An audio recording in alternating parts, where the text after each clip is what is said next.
This is BBC Radio Oxford, and I am the station manager, Donald Norbrook. It is a great privilege to be making the opening announcement from our studios in Summertown. Well, it's difficult to know how best to open a radio station, and I've been discussing this point with our staff. Whereas you can break a bottle of champagne over the bows of a ship to launch it, our station engineer, Cliff Wright, has given some excellent technical reasons for not cracking a bottle over one of his microphones. And now, I believe I shall become the first Lord Mayor to usurp the role of a disc jockey by playing the record which introduces the next programme. And that's how the BBC started local broadcasting from Oxford at 5 p.m. on Thursday, October the 29th, 1970, with an opening speech by the city's Lord Mayor, Alderman Michael McLagan. And I shall know, because I was there. But the story doesn't really start there. In 1967, the radio airwaves were shaken up by the government when they banned pirate radio stations, and the BBC reorganised its home service, light programme and third programme stations into radios 1, 2, 3 and 4. It also experimented with 6 local radio stations and, having proved successful, rolled out the idea to more areas in 1970, including Oxford. Staff were recruited, premises found in Summertown, above where M&S are now. It was Jack Barclay's Rolls-Royce showroom in those days. And in the summer, the broadcasting team was sent to the BBC Training College at the Langham in London, opposite Broadcasting House, to learn how to make radio programmes. We then came back to our new studios to make practice programmes, try out ideas and hone our skills. Test transmission started on 95 VHF early in October before we went live on the 29th, transmitting to an area of about a 30-mile radius from Oxford.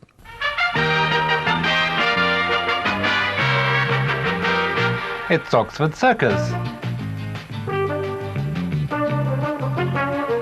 It was a mixture of local news, which was read by myself, studio guests, the What's On guide, and recorded interviews like this one about the future use of the old ice rink on the Botley Road. After some years of standing empty, this building is going to be occupied once again. Lots of people in Oxford have said to me over and over again, why can't you sell it as an ice rink? And I only wish we could have done so. We should love to have done so, and we certainly have tried to do so, but somehow or another the promoters of ice rinks didn't seem to think it was going to make the grade. At 5:30, David Bobin presented the Home Choice Record Request programme. And then at 6, Gordon Kitchen brought you a roundup of the local news and opinion in Front Page. Here's an excerpt from a story about an airline steward who was caught up in a hijack by Jordanian guerrillas. Did you at any time believe you would be killed? Yes. We were in the dormobiles that were taking us to Amman. And then about 2 kilometres from the planes, we were surrounded by the Jordanian army, who threatened to fire on the guerrillas. And as the guerrillas had very little to lose if they were going to be shot, they jumped out of the dormobiles and were about to fire on us in the dormobiles. At 6:25, it was the sports desk, and at 6:30, the first of a series of recorded dramas featuring local people, written by Humphrey Carpenter and narrated by Donald Norbrook. The balloon goes up, or it is better to travel hopefully than to arrive. Being the history of James Sadler, Esquire, of the city of Oxford, aeronaut, chemist and pioneer extraordinary. Our first evening on air was rounded off with Music Makers at 7, where Michael Henderson played songs by local musicians as the staff and invited guests enjoyed the launch night party. First real day of programming was on Friday. Started with Oxford AM at 6, presented by Andy Wright. But as resources and the budgets were tight, we weren't able to do a full day's broadcasting, so went back to radios 1, 2 or 4 throughout the day. At 10:30, Marty Pritchard presented Take a Break. Mike Dickin played records at 12 in Parking Disc, followed by the local news. At 5, Oxford Circus rounded up the day's news, followed by the Home Choice Request Show. Front Page, Sport, Angling Lines and In Town.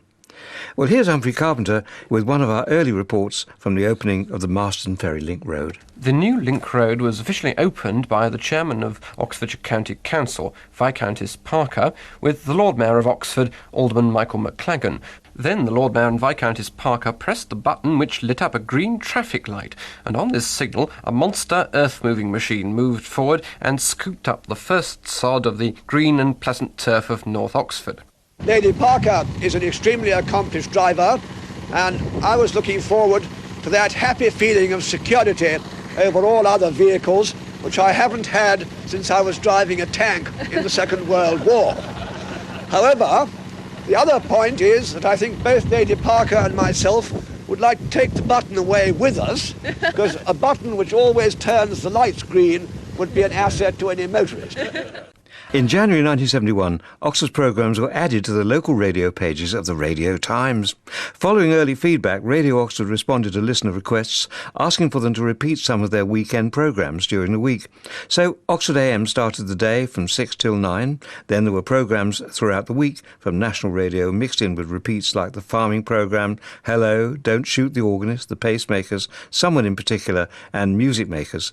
Oxford Circus was at 5 p.m, then Home Choice, Front Page, news programme and Sports Desk.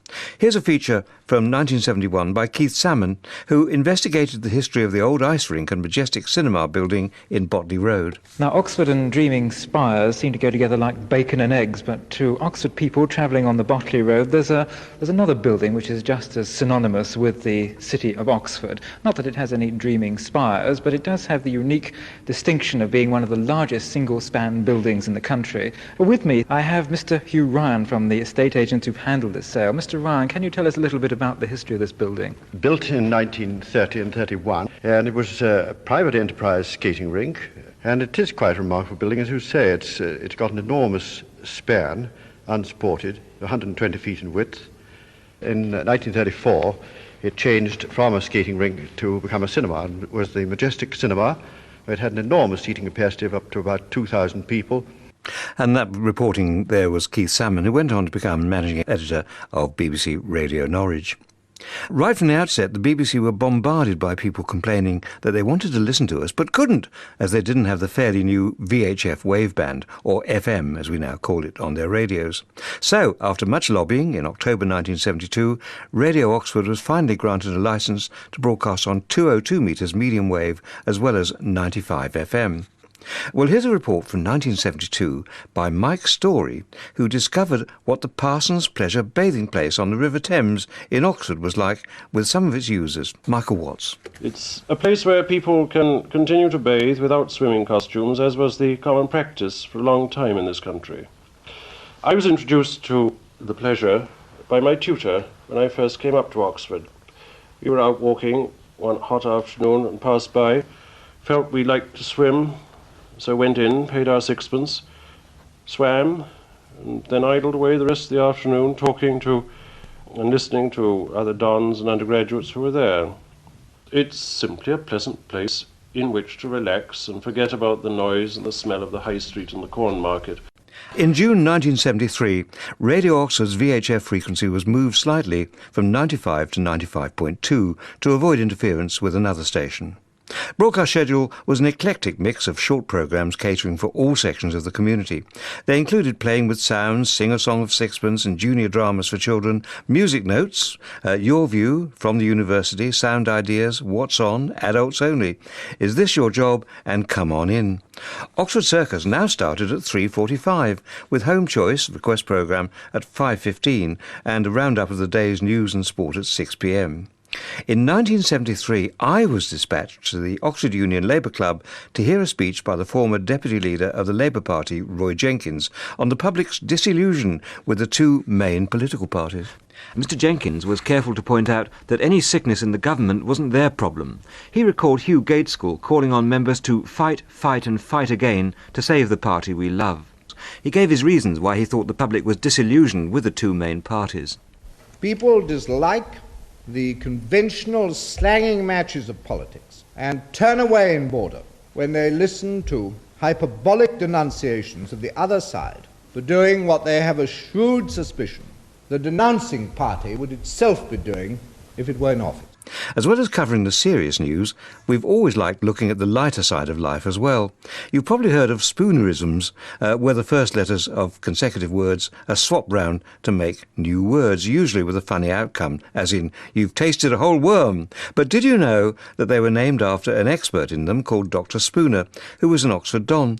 Ronald Tandy went to meet one man who knew him, Tommy Thomas, to talk through his memories of working in the university. To remain in the service of any organisation or employer for over half a century is a record of loyalty to be much admired.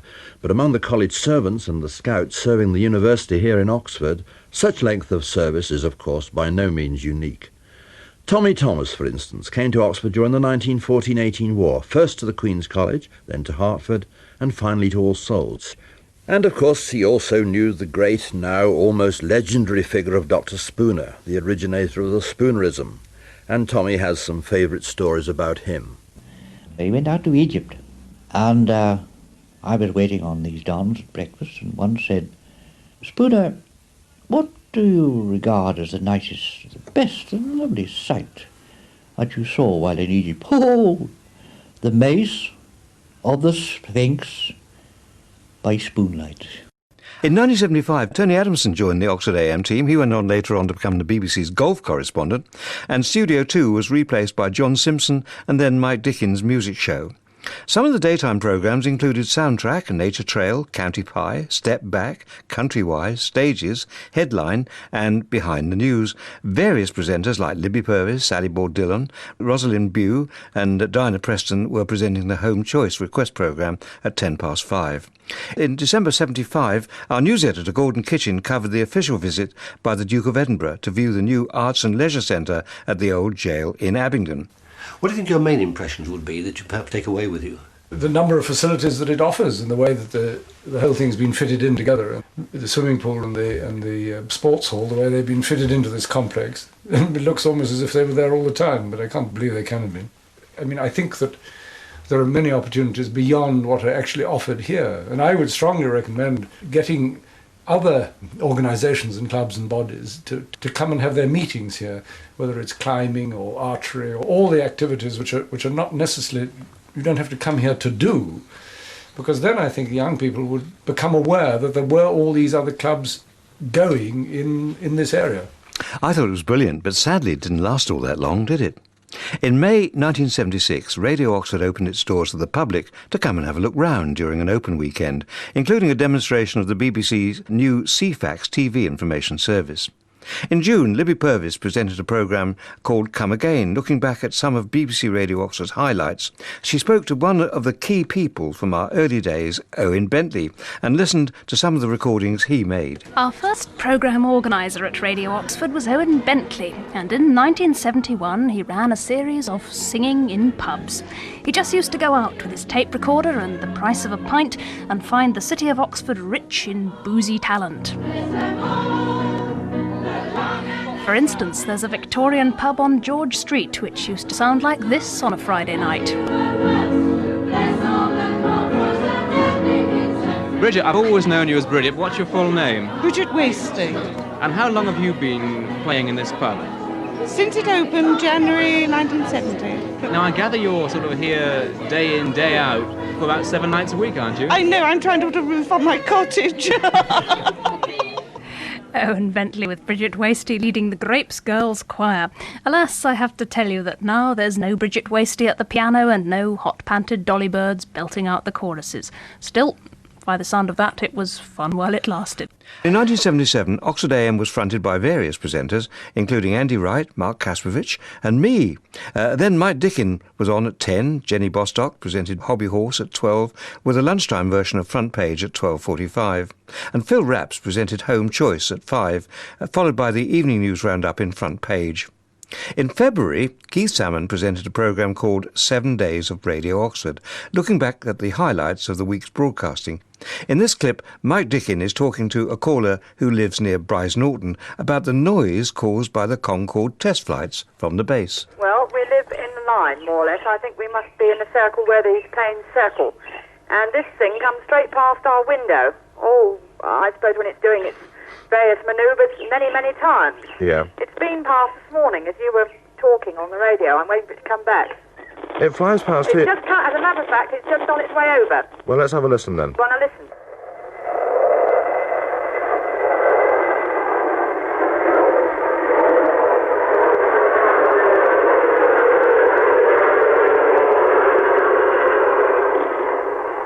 Hello?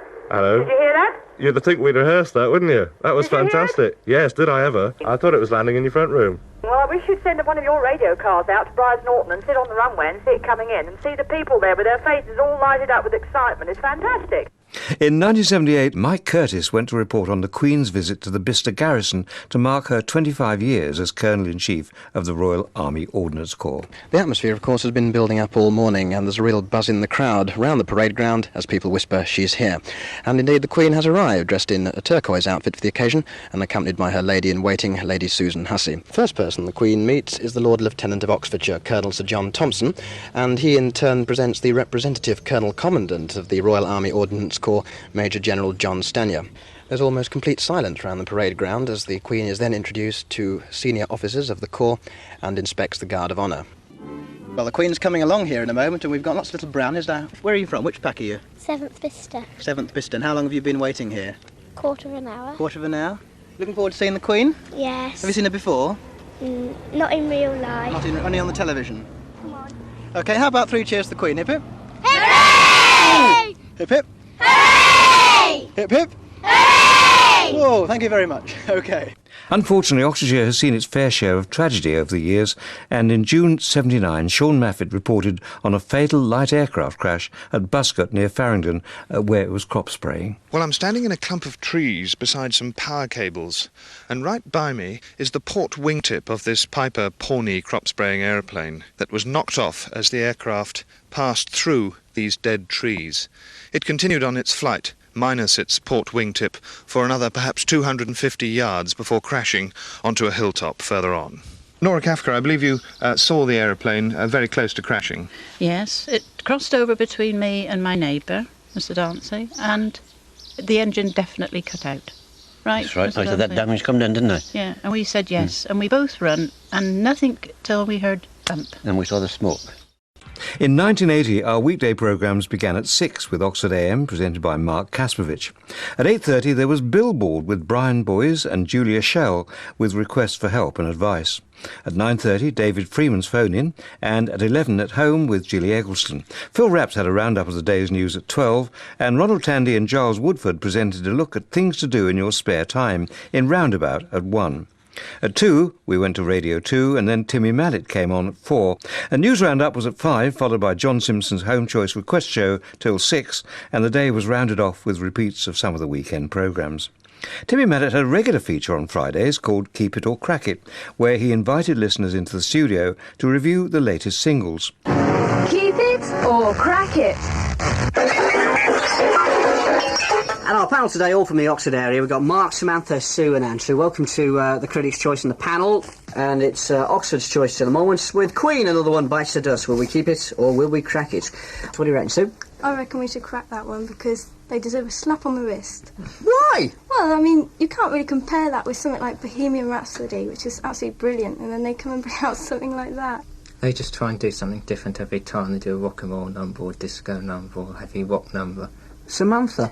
Well, it's a very different style from their usual record, but I don't really like it. I wouldn't buy it. I think we should crack that one as well. Oh dear, come on Mark, save this one from a fate worse than death. Well, I don't know whether I should really. All Queen records were brilliant, but they change around a lot, which is nice, as you say. It's a good band, change around, but they changed the wrong way this time. Right, we're not having this crowd back again, doing such a thing to Queen. Our programmes in 81 started with Nick Utekin on Oxford AM at 6, Martin Stanford's Late Breakfast Show at 8:30, followed by David Freeman at 9:30.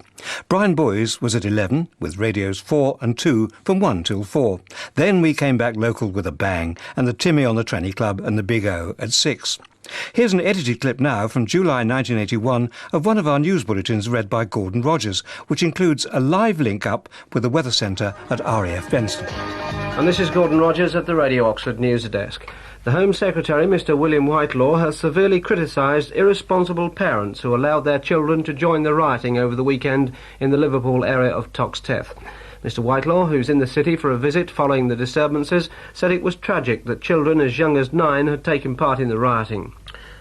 A shock for motorists coming into Oxford. Car park charges are likely to go up again by an average of 20% in November. At today's meeting of the City Council's Highways and Traffic Committee, a new set of charges for parking in the city centre and in the suburbs were approved. I'll be back with the news in detail at 5:30, but now for details of the latest local weather prospects, we go over to the Met Office at RAF Benson to hear from Gordon Allinson. Gordon. A fine evening in store for us, I think, with these clear skies continuing, a good deal of sun. The breeze too easing away and becoming very light from the south.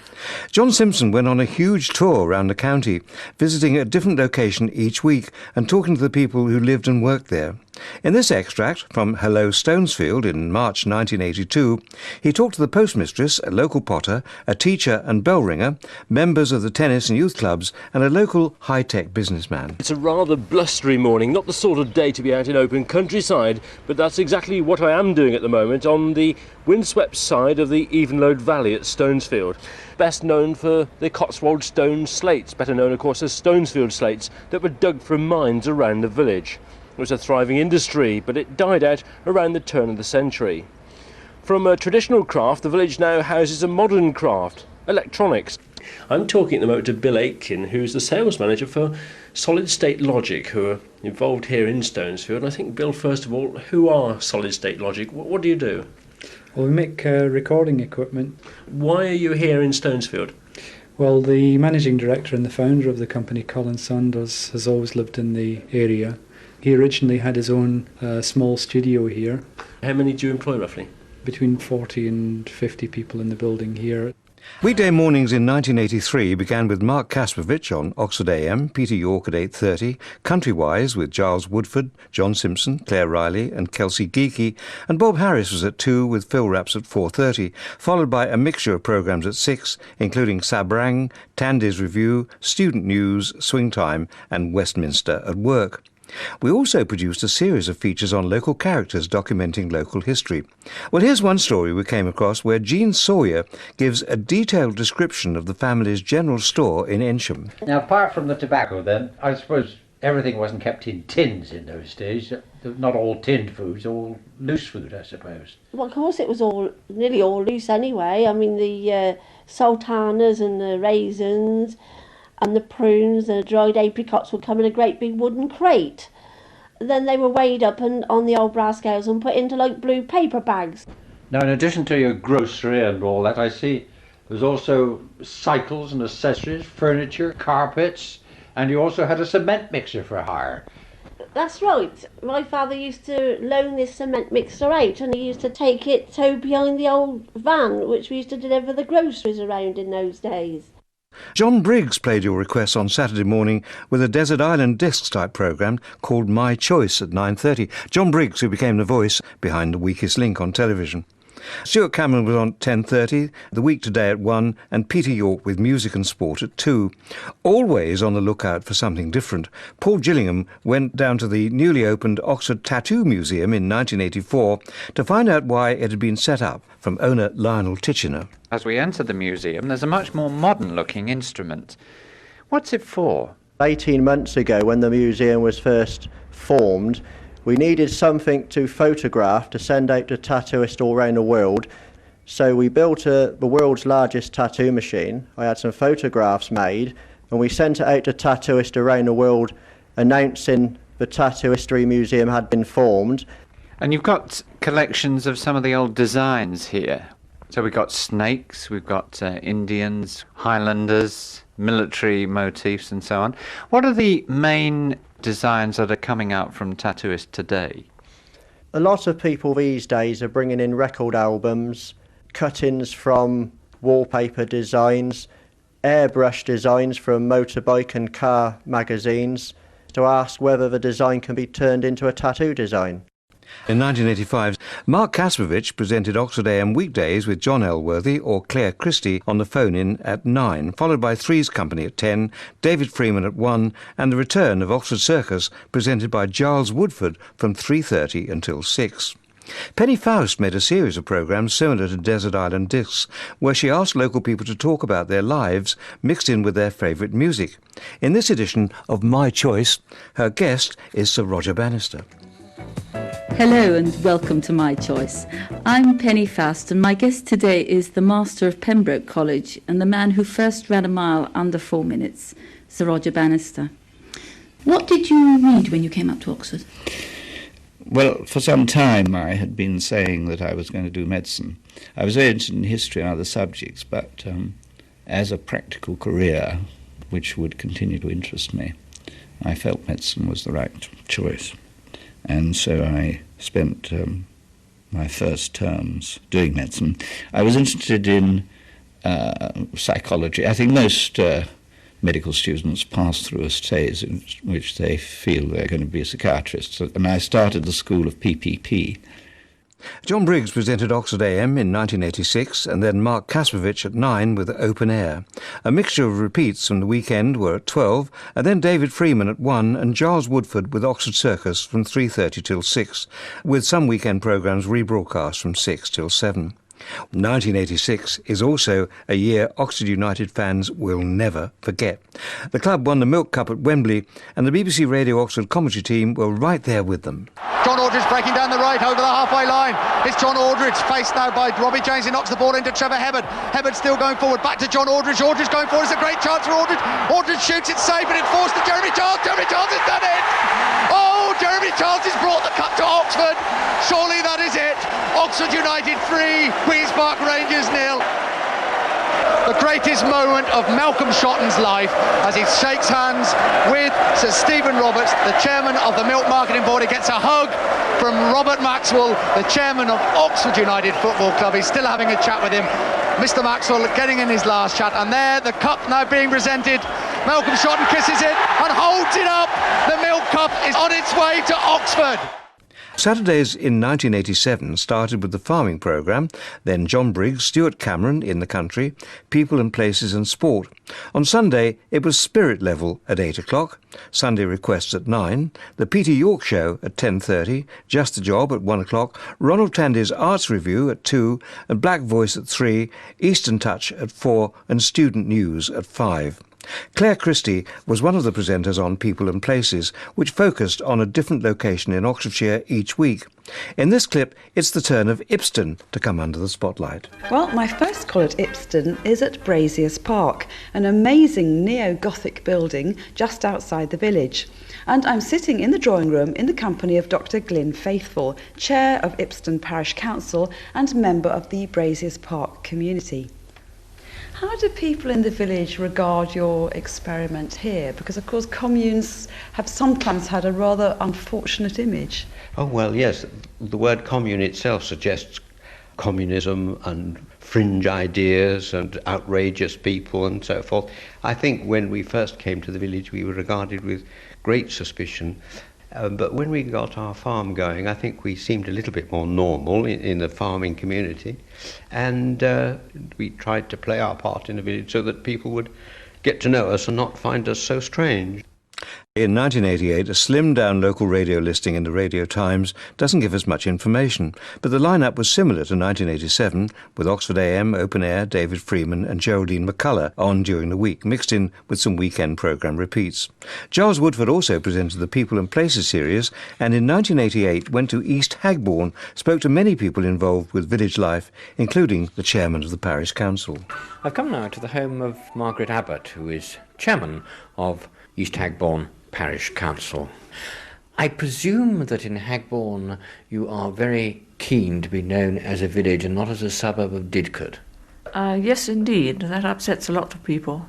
Hagbourne is a very old village, and part of Didcot, Northbourne, used to be part of Hagbourne, in fact, a daughter church of the village.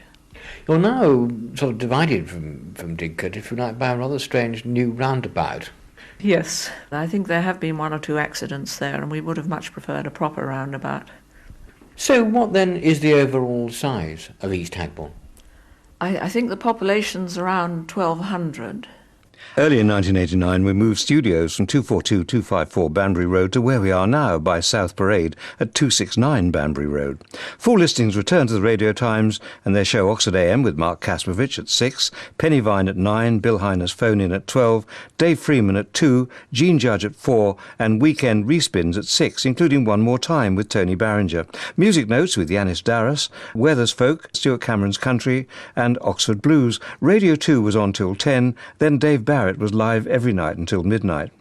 Ron Bateman was a much-loved character who gave gardening advice on BBC Radio Oxford from 1970 until the early 90s. Well, here's a bit of him and his co-presenter David from the end of 1989. Let's go to letters first. We have two today. The first one is from Pearl Hammond, who's from Didcot. She has two questions. The first one here: my geraniums I dug up and put in pots of peat. Do I leave them well alone in water? They're currently in a cold outside shed. The geraniums in store, an idea is to leave them alone, don't water them, they will go bone dry, but be in an outside shed. Be aware that the frost doesn't get in, also they want some light, you see, but they want to be kept bone dry in the pot, and perhaps then in a couple of weeks' time we can water them up, those cuttings and the plant, and start them into growth again. We've had our fair share of celebrities in the studios in our time, and even made a few.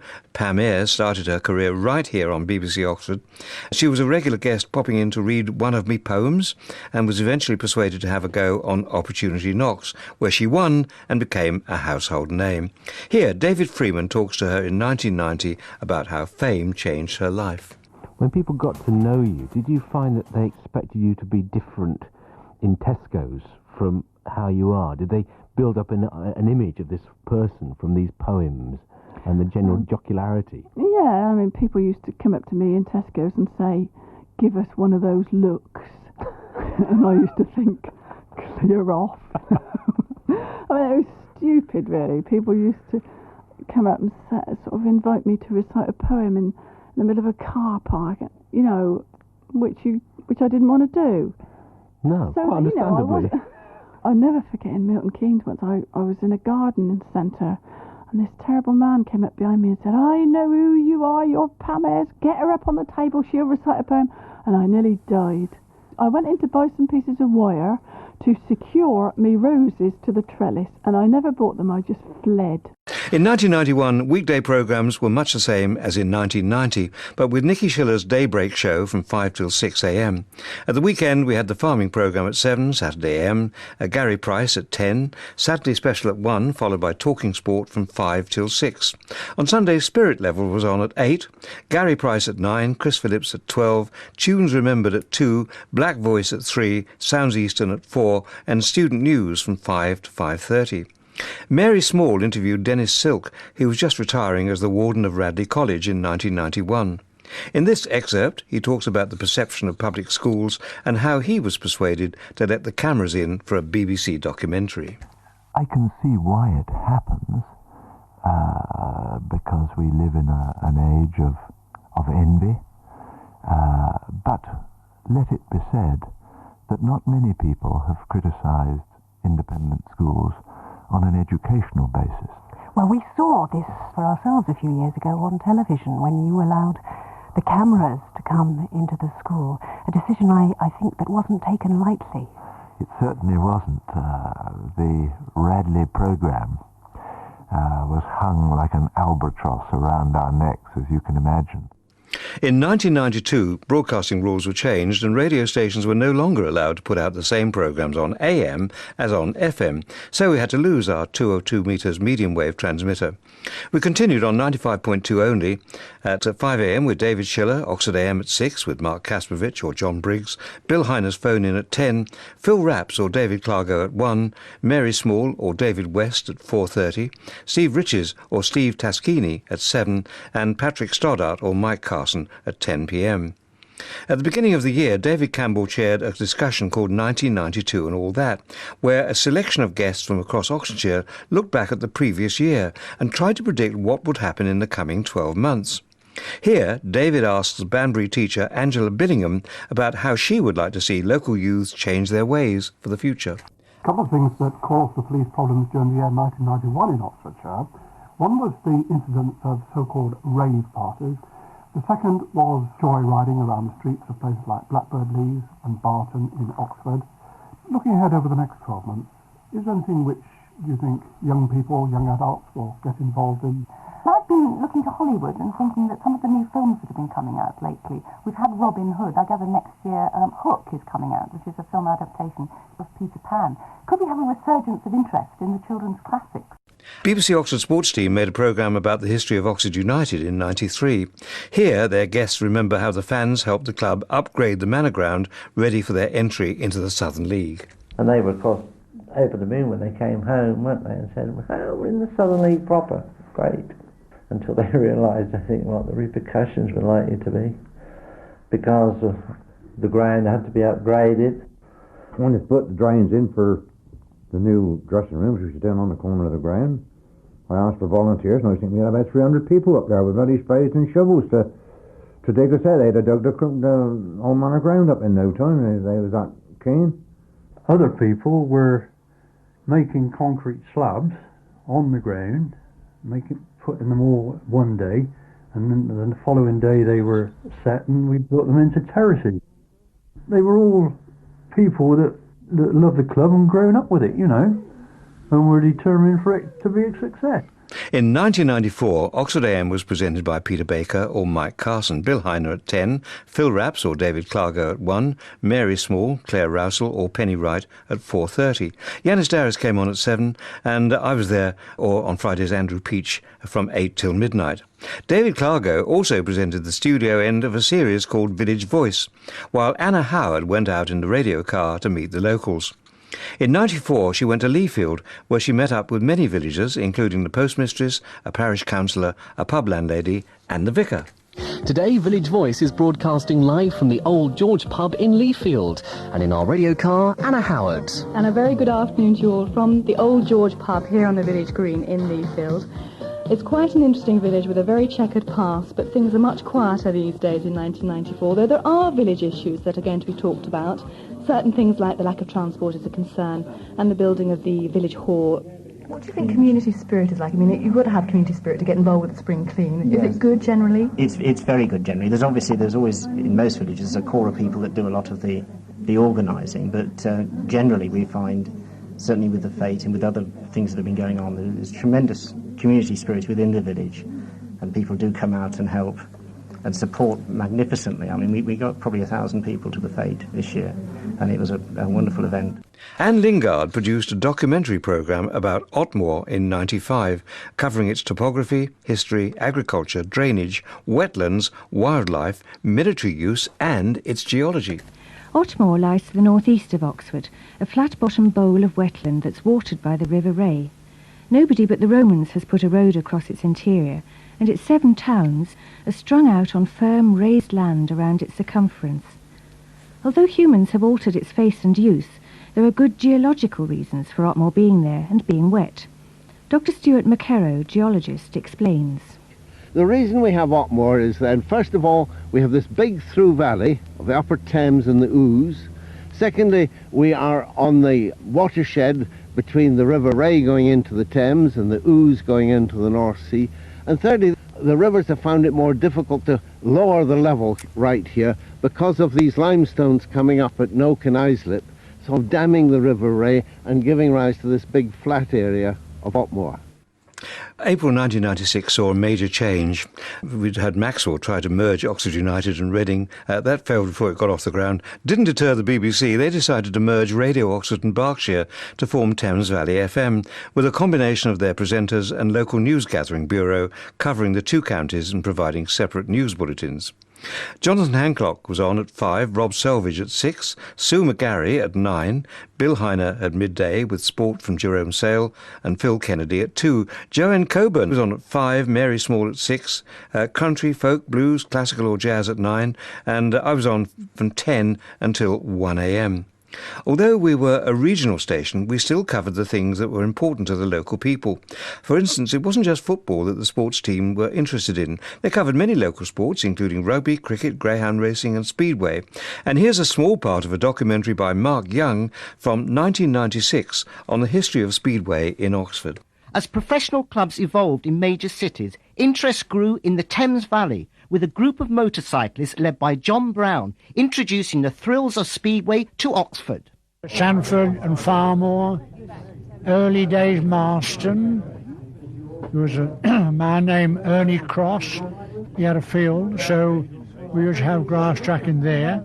5 years later, the secretary of the Oxford Speedway Club, Mr. Ted Manders, was proudly announcing that he'd found the perfect site for a new Speedway stadium, Spring Lane, Cowley. At the end of '97, Vernon Harwood presented a look back at the events we reported on during the year.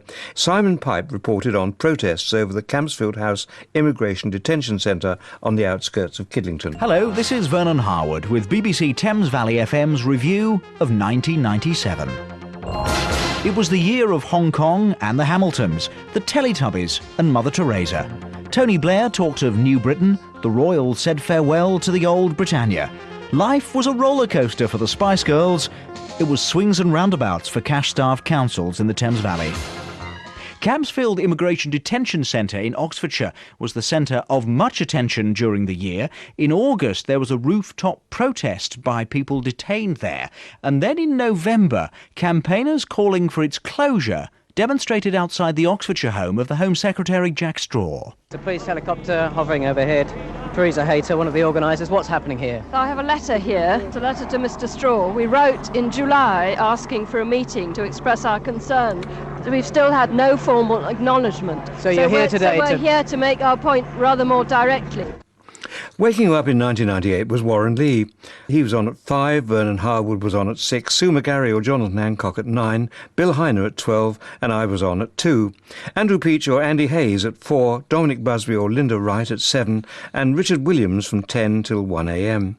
Late in '98, BBC Thames Valley introduced separate breakfast shows for each county, with Dan Chisholm in Oxfordshire and Andrew Peach for Berkshire. One of the advantages of merging the two radio stations together was that we could go to events a bit further away. Many people from Oxfordshire would have then, and still now, go to the Newbury show. So Jeremy Dry went along to see what it was like. Good morning to you, it's Jeremy Dry, it's BBC Thames Valley, live here, ladies and gentlemen, at the Newbury show. Now, something is going to be happening over this weekend that is just unbelievable. Truly unbelievable. In my 15 years as a radio presenter, I have never heard or seen anything quite like it. The lady who will be performing a death-defying stunt is Judy Ledden Mbe. Good morning. Good morning. What's going to happen this weekend? What are you going to do? I'm doing a hang glider balloon drop. So I'm going to be taking off underneath a giant strawberry balloon. I will be in my hang glider suspended 30 feet underneath it, so I get a free tow, if you like, to 3,000 feet. Why are you doing this, Judy? I get paid by Jeep to do it. Are you actually paid? I am. This is a job. You're paid to do this. This is my job, yes. The alternative is working in a bank, so that doesn't appeal to me. In 1999, the weekday lineup was very similar to 98's, with Warren, Dan, Bill Heiner, David Clargo, Andy Dominic and me. Alison Booker moved from reporter and newsreader to presenter in spring 99 with her own afternoon show, and separate drive time shows were introduced for Oxfordshire and Berkshire. Here's a clip from Jonathan Hancock's show in 99 where he's discussing the problems and benefits there were for mature students. Did it take a bit of courage to go back? Because obviously people think, you know, you're too old, and that everyone who'll be there will be young, and you'll stand out, stick out like a sore thumb at some of these classes.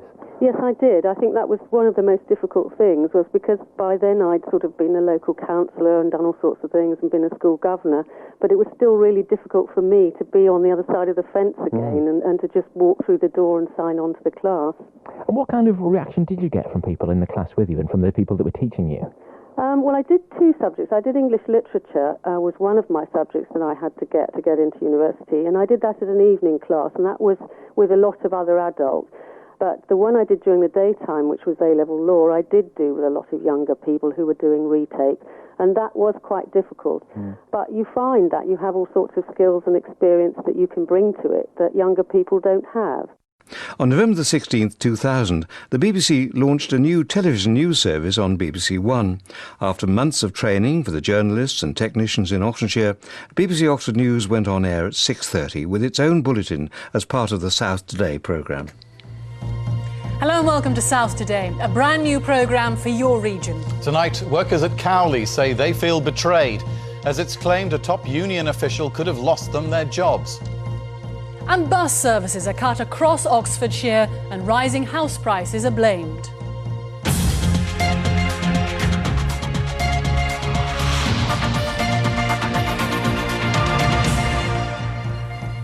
We'll also have all the sport and the weather from Dorcas. But first, the main news with Heather McCarthy.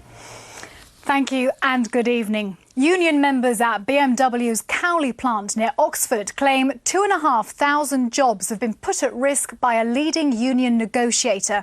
The Transport and General Workers Union have told BBC South that union negotiator suggested the Mini could be built at Longbridge near Birmingham. In February 2000, the marriage between Oxfordshire and Berkshire was over, and bowing to pressure from the listeners, the two stations separated, although they still shared some programmes whilst Radio Berkshire was setting up its new studios, staff and programmes in Caversham. Bringing back the newly relaunched BBC Radio Oxford were Warren Lee at 5, Dan Chisholm at 6, Jonathan Hancock at 9, Bill Heiner at 12, Jan Edwards at 2, Alison Booker at 4, Dominic Busby at 7, and I rounded off the day from 10 till 1 a.m. Bill Heiner always covered a wealth of subjects on his shows since he joined BBC Oxford in 1983. Happy and sad, serious and surprising, but always a good listen. Here's an edited excerpt from a show in 2000 when he was talking about heroin and its effects on young people and their families. BBC Radio Oxford. Your views, your phone-in, your station. And Jane is calling us. You live near Tame, Jane? I do, yes. Hello there. Hello. I want to speak to you about a drug addiction, really, carrying on from your discussion about cannabis last week. Right. My son is 24 now, and he started on cannabis a few years ago now. And he's been on a sort of heroin roller coaster for the last 2 years now. Mm-hmm. He's sold all his personal possessions. He has a job, but everything he earns goes on this heroin. And it's culminated, I'm afraid, in him using my credit cards. And it's probably £800 to £900 he's had in the last 10 days. Like many before her, Pippa Shea started out as a programme assistant and producer here at BBC Oxford, but her occasional appearances on air proved she could do more. Here's a clip from one of the first programmes she presented over Christmas 2001, where she was discussing psychotherapy. BBC Radio Oxford. Sound advice through the morning. And I think we've got another caller on the line. This should be Mary on the line. Are you there, Mary? Hi, Pippa. Yes, I am. Hello, how are you doing? Hi, great, thanks. Now, is your question for Sarah, our psychotherapist, or Nanu, or both? We all know how to find a GP, but if we want to find a psychotherapist, how do we go about it? Okay, I think it's a question for Sarah. That's a good question, Mary.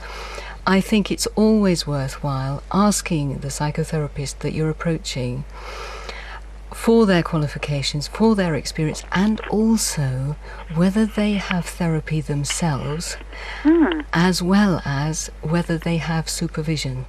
In 2002, Jonathan Hancock was on Breakfast from 5 till 9, and then Alison Booker, including Step Back in Time, Bill Heiner at midday, Jan Edwards, Pippa Shea, or Paul Brighton at 2, and Dominic Cotter or John Adderley from 5 till 7, with Sue Dugan and Paul Miller in the evening. Jan presented both the mid-morning and afternoon programmes from 1999 to 2004, with a mix of conversation, local stories and music. And here's a clip from her show in 2002, where Anna Scott Brown reports on the conversion of the old Oxford prison into a hotel.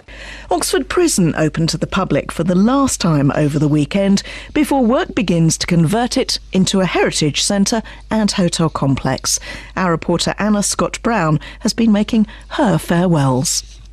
Once upon a time, and quite recently, you could only walk through these gates as a prisoner, detained at Her Majesty's pleasure. Now it's teeming with tourists, visiting it on the last day that it's open to the public. What you've got in here is 3 stories of cells, all in long rows with heavy doors. This is what is going to be converted into the hotel. We like things that are a bit quirky, and I do think that it will be quite a fun thing to stay in the way in which it's converted. At the weekends in 2003, there was Jonathan Hancock, Andrew Peach, Tony Gillam, Sport, Music Box and David Allen on Saturdays, with Headley Feast starting Sunday. And then Jeremy Dry, Chris Phillips, Henry Wims, Ash Carl, The Asian Programme, Black Voice, Music Box and Harmony Night, which I now co-presented with Angela. BBC Oxford has always been at the forefront of breaking news, and when there's a major event, you can rely on us to be there with live reports and up-to-the-minute information. On the 6th of January 2003, the Thames burst its banks, causing flooding around Botley Road, Ouseley Island and Abingdon Road. And not for the first or last time, it had huge effects on local residents and commuters alike. Dominic Cotter was standing in on a very busy breakfast show that morning. All sorts of problems on the road. Traffic and travel severely disrupted this morning because of the flooding problems, as we heard earlier in the programme. Rail services, of course, between Didcot and Oxford suspended. Trying to give you a full roundup of what's happening. We've been live on the Botley Road in Oxford as well this morning with Anna Scott-Brown. Let's go to the Abingdon Road and Abigail Uden. Good morning, Dominic. And as the lights begin to go up on the Abingdon Road, actually what you can see is just a huge black lake of water covering most of the road. And now down by the Donington Bridge junction, and it's now 2 or 3 inches actually on the pavement. 2004 was a year of presenter shuffles. Jonathan Hancock was on breakfast from 5 till 9, and then Jan Edwards or Tony Gillam, Bill Heiner at midday. Phil Mercer was on at 2 and also did the breakfast show sometimes, and Alison Booker did both the afternoon show and drive time at various times during the year. Rory Barnett and Pippa Shea also did the afternoon and drive programmes, and in the evenings it was Sue Dugan from 7 and Paul Miller at 10. When you wake up in the morning, you never quite know what to expect, but you can rely on us to bring whatever's going on to you on our breakfast show. It's not all doom and gloom either. There are lighter moments, music and good conversation too. That's what makes it a great way to start your day. Here's Anne Diamond chatting to the then travel presenter Phil Mercer in 2004 about one of the benefits of starting work early. Do you know, it's horrible at this time of year when it's so dark. It's pitch black still, isn't it? Earlier we were having a bit of a discussion just saying how that actually mornings do tend to be the nicer time of day.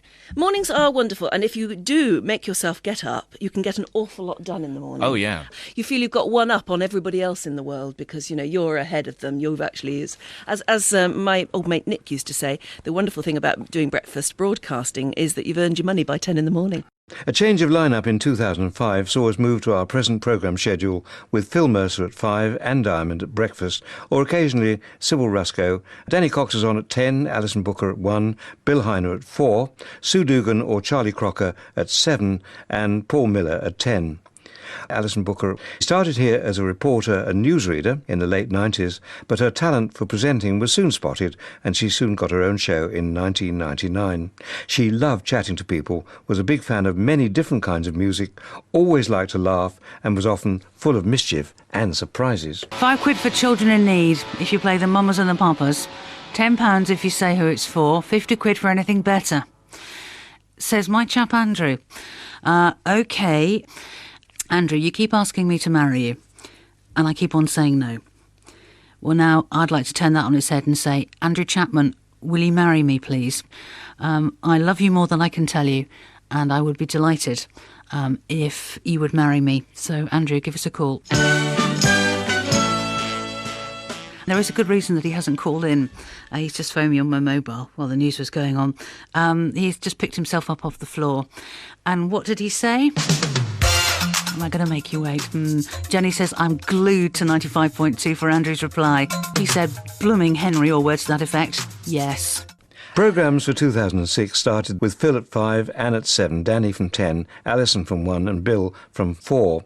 Midway through the year, Dominic Cotter started the day, followed by Sybil Ruscoe on breakfast, with Laura Pitson and Shabina Akhtar both taking turns presenting the afternoon show.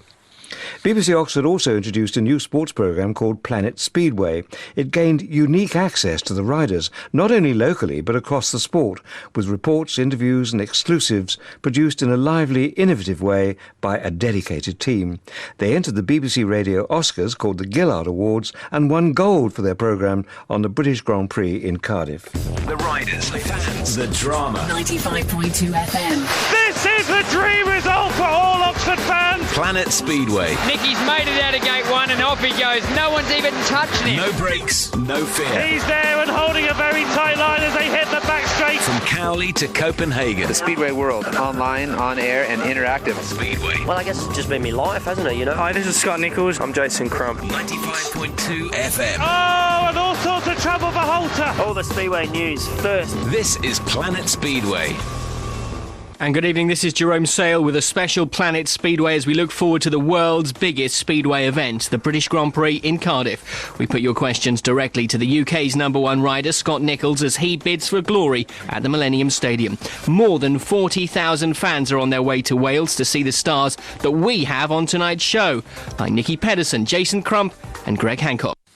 Well, in 2007, on Saturdays, we had Phil Mercer, Phil Kennedy, Richard Allenson with his album show Sport, The Download, Dave Cash and David Allen. On Sunday, it was Phil on Breakfast, Richard Allenson, Gillam Gold, Henry Wims, Warren Lee, Music Box and Harmony Night. We decided to cover the Fairport Property Convention in a different way in 2007, with Tim Bearder and Rich Ward travelling to the festival on a canal boat, and eventually meeting our presenters like Sybil, who did outside broadcasts from different places along the way. It's a lovely afternoon beside the canal here in North Oxfordshire at Aynhoe with Tim Bearder, who finally arrived. You were late. We did go on the air at 1 o'clock and you pitched up at about 20 to 3. Tell us about the journey that you made from where you were with Bill last night at Kirtlington. Well, we had to go down, you see, so that we could turn around. So this wasn't factored into the plan. And have you been on a canal boat holiday yourself before? I haven't really, but Rich, who is my bosun, if you like, lives on one. He's teaching you the ropes. He's teaching me the craft, yeah. But mostly it's all down to the steering and stuff. In November each year, our presenters and listeners try to come up with new ways to raise money for children in need. And in 2008, Danny Cox challenged co-presenter Louisa Hannon and Pudsey to meet as many fundraisers as she could during their programme, while driving from east to west, roughly along the A40, broadcasting live from the radio car as she went. Did she complete the challenge? Friday morning and a very special daytime. Welcome along as we do our bit to mark the annual BBC Children in Need appeal. Over the next 3 hours, Pudsey and I will be travelling to one side of the county to the other, starting from Stoke-on-Church in the east and hopefully ending up at Burford in the west. Lou and Pudsey will be stopping off at many of your fundraising events along the way while I link up to others in the county. Daytime with Danny and Lou. With 30 seconds to go, did she make the challenge? Lou, where are you right now? I can't believe what I've just done. I've just run from the car and listen to this. That is the Gloucestershire sign, which means we are right on the border of Oxfordshire and Gloucestershire. I feel at the moment like I should be saying, I found the treasure, but I haven't. Lou, you're a star. You did the challenge. One end of the county to the other. What's next? Oh, I'm going to have a lie down, I think. In 2009, Louisa went solo and Wesley Smith joined the weekend team with his review of the week on Saturday lunchtimes. Throughout our years of broadcasting, we've been a big part of community life here in Oxfordshire. Since 1970, we've been passionate about our county and the people in it. And when there's a call for help, working together with you, we can rise to the challenge, just as Malcolm Boyden and the Breakfast team did when we sent your messages of support to the troops in Afghanistan. Malcolm Boyden, live from RAF Bryce Norton, delivering your message of thanks. We want to thank you all for doing such a wonderful job over there. Thank you very much. Thank you all for what you're doing out there. Thank you for the amazing job that you do. We really appreciate it. Thanks for your service, thanks. Thank you guys for everything you're doing. Thank you.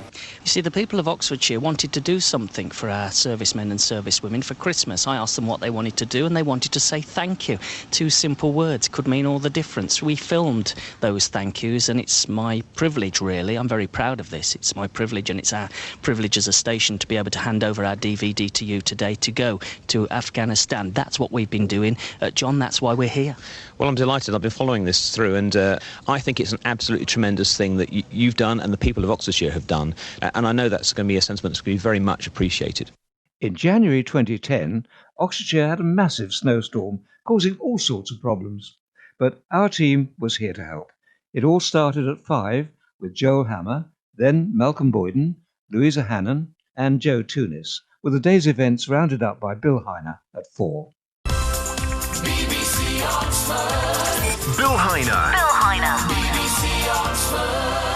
Hello and welcome to 95.2 FM for this Wednesday, the 6th of January. That's a date we'll all remember for a long time. Why? Well, have a listen to this. I got up and I looked out the window and the world was all Why? At East Channel on the A417, Yeah. it's absolutely gridlocked. Unless you have to travel today, please don't.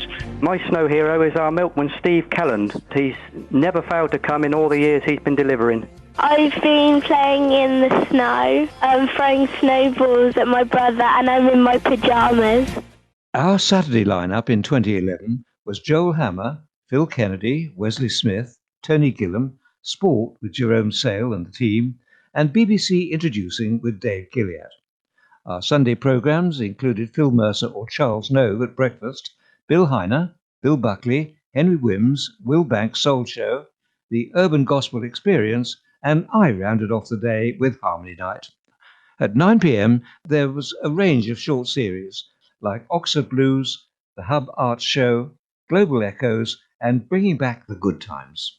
Remembering the 60s pop music scene in Oxfordshire. Bringing back the good times with Mark Watson on BBC Oxford 95.2 FM. The Fallen Leaves sort of came about with Larry Reddington, and we were sort of heavily into sort of blues music in those days. Because you played with quite a few stars as the Falling Leaves at the New Theatre, and you also played that big gig at Woodstock at Blenheim Palace. That's right.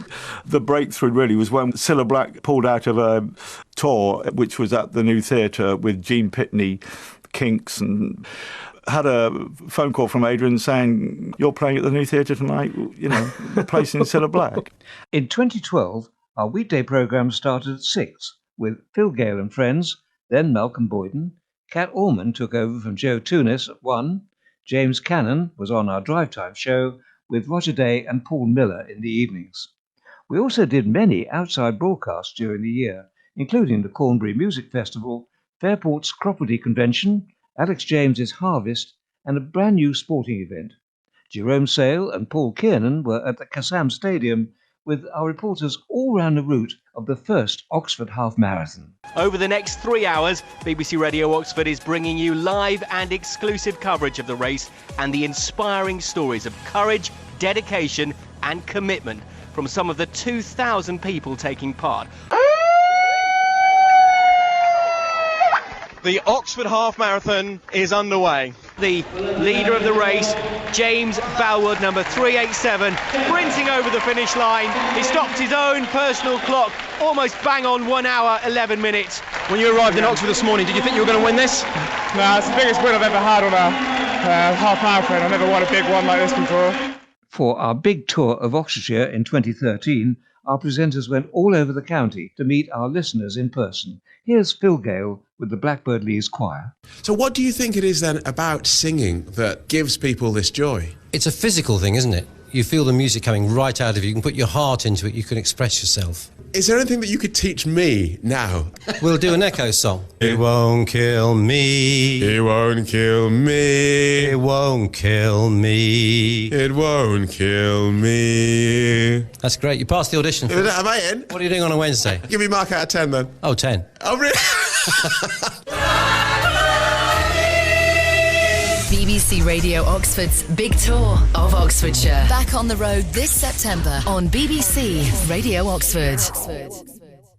In 2014, we continued to cover big local events with special outside broadcasts from music festivals, the Oxford Half Marathon and the Cowley Road Carnival.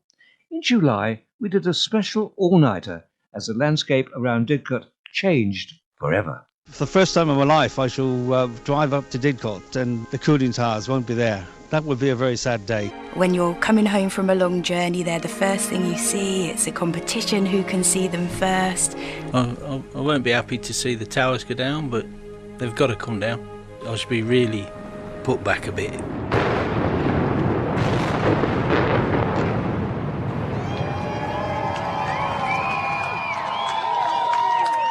They tumbled, they fell. The 3 southern cooling towers of Didcot A are gone. All that's left is a huge cloud of dust, and the landscape of South Oxfordshire has changed.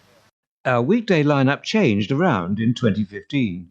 Charles Nove started the day at 6 and then read the news for Howard Bentham. Kat Allman shifted from afternoons to mid-morning. Nick Piercy was on at 1, followed by David Prever at 4, with Mark Forrest and Paul Miller in the evenings. In January, Howard went to Blaydon to discover how 50 years before the village played their part in saying goodbye to one of Britain's greatest leaders. Hello, good morning, live from St Martin's Church in Blaydon. Have we got a special show for you this morning? Some amazing stories to tell as we mark the 50th anniversary of the burial of Sir Winston Churchill. Let's introduce everyone to Vic Gakowski, the son of a man who had a very special role 50 years ago. Vic, hello, nice to meet you. Tell us what your dad did. Well, he worked for a very local firm called Jones Brothers, who were builders and undertakers. Being local, they were contracted to dig the grave of the great man. The one thing that always sticks in my mind is that my dad said that the man who gave me my freedom, I helped to lay to rest. In 2016, our weekday presenters were Charles Nove, Howard Bentham, Kat Orman, Nick Piercy and David Prever. We were overwhelmed with your support for our big winter project to help the homeless. You can make a difference to someone sleeping on our streets in the county just simply by donating a pair of socks. Ashley, I see you have picked out the Captain America socks now. There's a lovely boy from Finmere Primary School who donated them. I would just like to say thank you, really. It's really nice of him, and they've gone to a good home. To know that something that you've done has made somebody's life a little bit better, how does that make you feel? Happy, because Mum does stuff as well to help the people who are out on the streets without any socks. On Saturdays in 2017, we had Ali Jones, Tim Smith, Tony Gillam, the sports team, Stereo Underground, BBC Music Introducing and David Allen. Sophie Law was on Sunday Breakfast, then Charles Nove and Lily Mitchell teamed up for the big Oxfordshire quiz, followed by Bill Buckley, Henry Wims, David Miller, Paul Miller Soul Show and Harmony Night at 9. In July, we were back live at the Cowley Road Carnival. Alex Lester spoke to one of the organisers, Joanna Ainsley. It started off in 2001 as a way to revive the Cowley Road and has only gone from strength to strength. What makes Carnival so special? It's unlike any other carnival in the country. We have this year 31 programmed areas that are all fixed, so it makes us completely unique in the carnival arena. It's about getting music onto the streets instead of cars, getting the community out, getting everyone involved. I've been loving it every single year. I've been coming here for the last 4 years and every year has been bigger and better. I've lived in Oxford all my life and I've heard about it every single year and I've never been, which is a sin really. It's just absolutely brilliant. Hi, I'm Jack. Do you know what? I think it's absolutely warm and easy. Our weekday lineup in 2018 was Charles Nove from 6, then David Prever's Breakfast Club, Kat Orman, Lily Mitchell and Howard Bentham, with the networked Georgie Spanswick or Johnny Ianson from 7, followed by Paul Miller. In July, we celebrated the 70th birthday of the NHS with a whole day of outside broadcasts. 1.4 million patients were seen at our hospitals last year. Now, I've been to meet the consultant who really helped me out during the birth of my now 3-year-old son. I wonder if you'll be back seeing him again any time in the future. He said that to me, and I said, no, thank you. Joining me now is Steve and Janice Crotherts. The Maggie's Centre is so very close to their hearts. I would like to say thank you so very much for saving my life. So we're going to continue celebration live at the Nuffield GP practice in Witney. People understand that the NHS is a great example of what we do when we start to look after each other. Tell us how much you have raised. £70,000 for the Children's Hospital. Happy birthday, dear NHS. Happy birthday to you. Later in the year, the BBC bosses challenged us to get more of our listeners involved in our programmes. So we set out to find people who were passionate about the place where they live, gave them training and support, and one by one, new evening programmes appeared, like Time Out with Laurie Bailey, BFBS, The Forces Show, Sports Night with Andrew Self, and the new Voices Residency. By January 2019, the lineup was full and continued to evolve throughout the year. Good evening, welcome to Generation Y. I'm Flora Jack, and I'll be guiding you through all the good and bad parts of being a millennial in and out of Oxfordshire. Good evening and a warm and hearty welcome to this week's Banbury Takeover with me, Lisa Simmons. How are you doing? It's Will here with the South Oxfordshire Takeover, shouting about all the great things that are happening in South Oxfordshire. Coming up on the East Oxford Takeover. Hello, I'm Amy. Coming up, an amazing story about an inspiring woman who carries her heart around in a bag. We are indeed Jess and Ollie on the West Oxfordshire Takeover. We've got all about Art of Glass in Ensham. Didn't know that was a thing. Sounds incredible. On the BBC Sounds app, on your smart speaker, Play BBC Radio Oxford. and on your radio. The sound of Oxfordshire is BBC Radio Oxford.